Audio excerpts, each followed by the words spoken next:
Meat bicycle!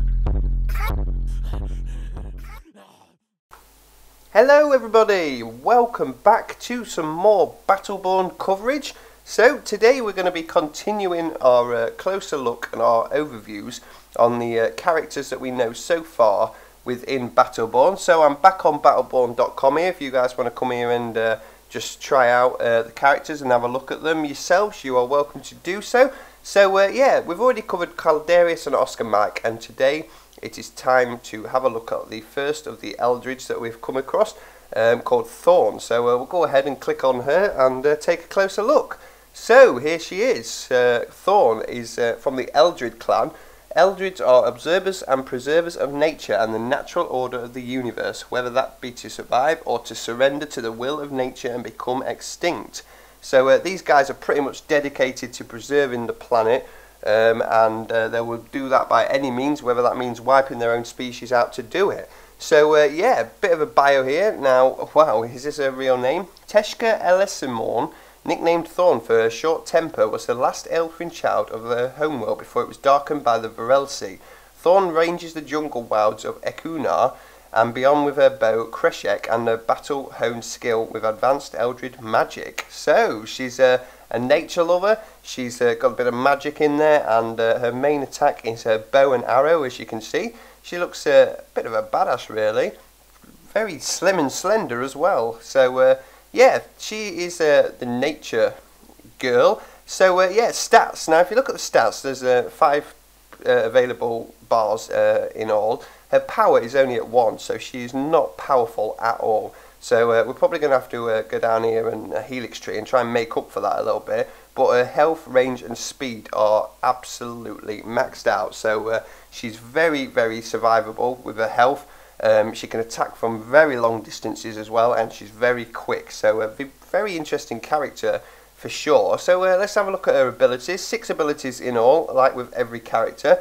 So her first is her Kreshek, which is her devastating Akuni longbow. Can be augmented to increase damage, range and accuracy. Ready and hold an arrow to charge it. Sounds pretty interesting then. So the longer you, if you hold the arrow down, it charges it. So it probably gets more powerful the longer you hold it down. And it says here that you can do a few things to increase the damage, range and accuracy of it as well. So, Eldrid Vitality. Thorn carries no shield, relying instead on rapid health regeneration to survive in combat.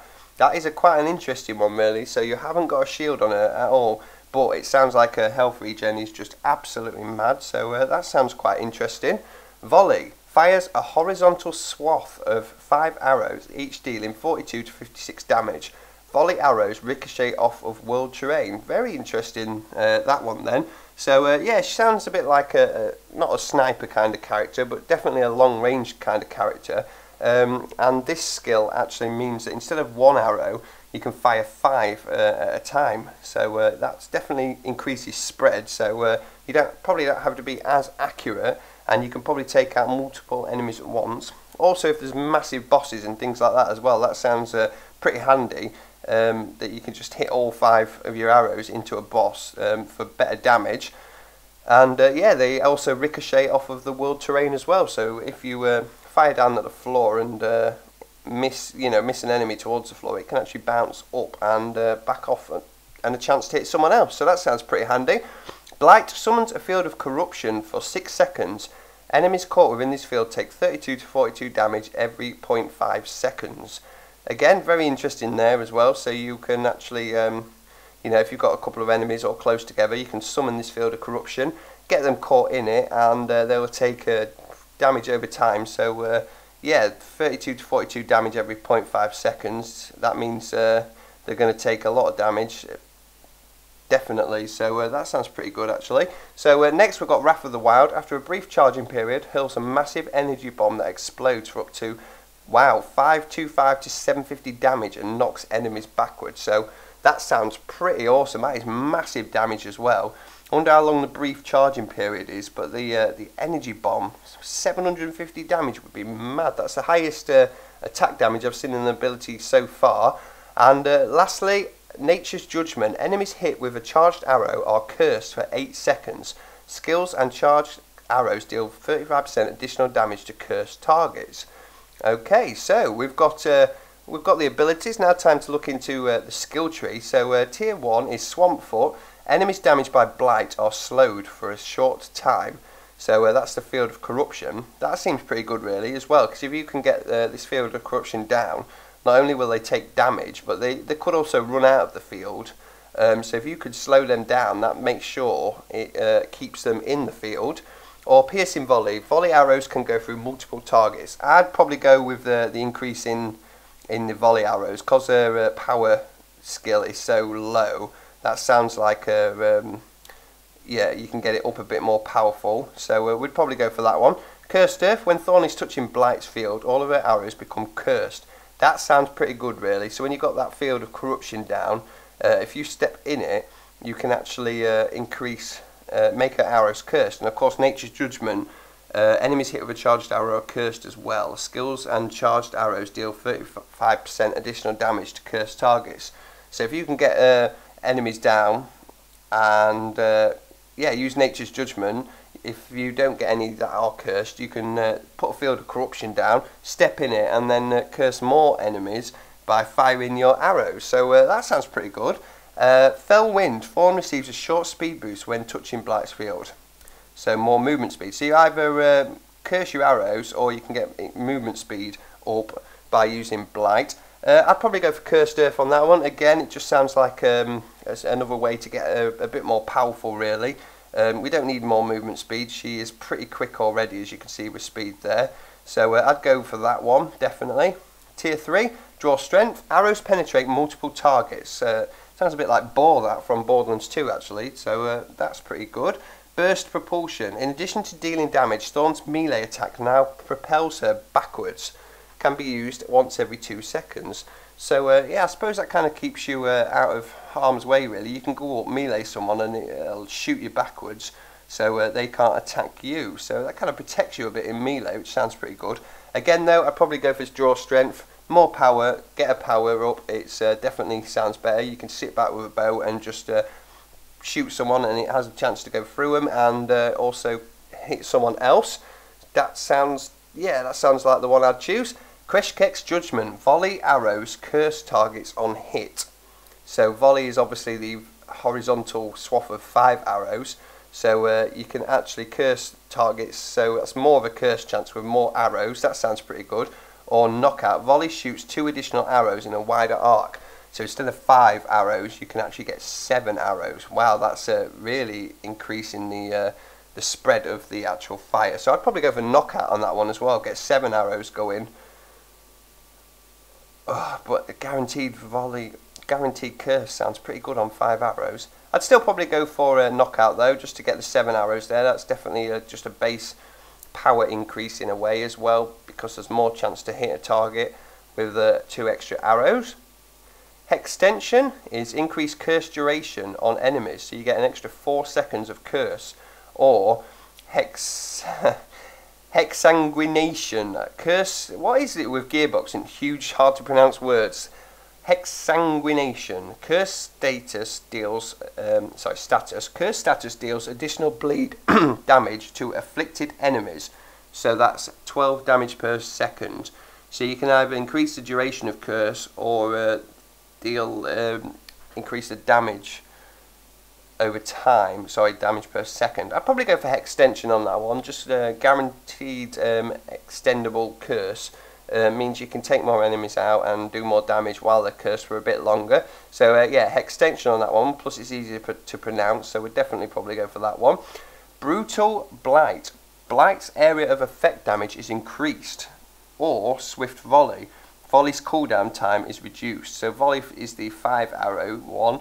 I'd probably go for the cooldown on Volley, definitely. But Blight's area of effect damage is increased as well. No, I'd say Swift Volley as well. I'd go for that one. So get the cooldown going down. So that means we can fire 7 arrows more quicker. Yes, definitely more quicker. That's a really good use of English there. Eagle Eye increases the accuracy of Thorn's standard arrow attack, plus 50% accuracy. Definitely sounds a really good one there. Or Vaulting Hunter.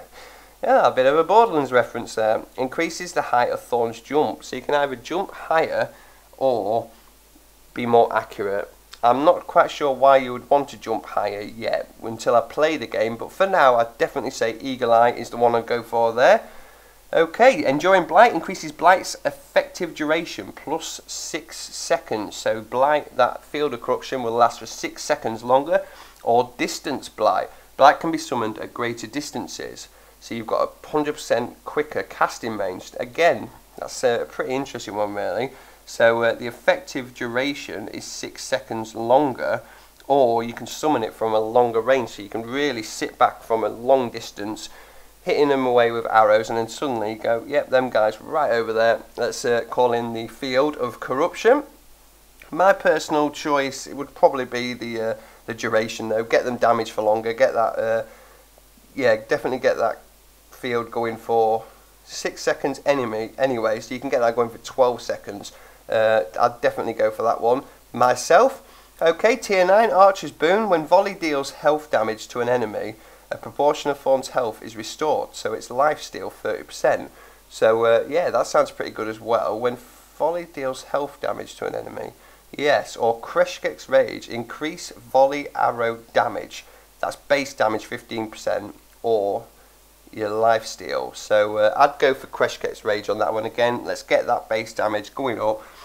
Arrows are the main thing that we're going to be using, so why not get an extra 15% damage on the volley arrow damage. Yeah, definitely Kreshkek's Rage on that one. And finally, tier 10 Wild Judgment, Wrath of the Wild Energy Bomb. So Wrath of the Wild is oh yeah, that's the massive energy bomb thing. Wrath of the Wild's energy bomb bounces through the world up to 5 times, detonating with every bounce. Wow, so that massive energy bomb that explodes for up to 525 to 750 damage can actually hit 5 times. That sounds pretty crazy really. Or Earth Render, Wrath of the Wild leaves a blight field behind after detonation.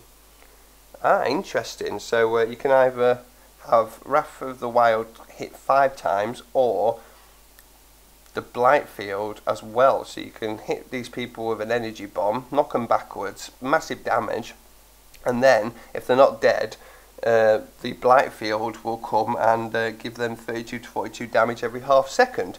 Well, that's quite an interesting one really. I'd pretty much say I'd probably go for Wild Judgment though for sure, because that just sounds like a powerful attack, and I'd rather do a chance of 525 to 750 damage 5 times than actually have the 32 to 42 after it for a couple of seconds.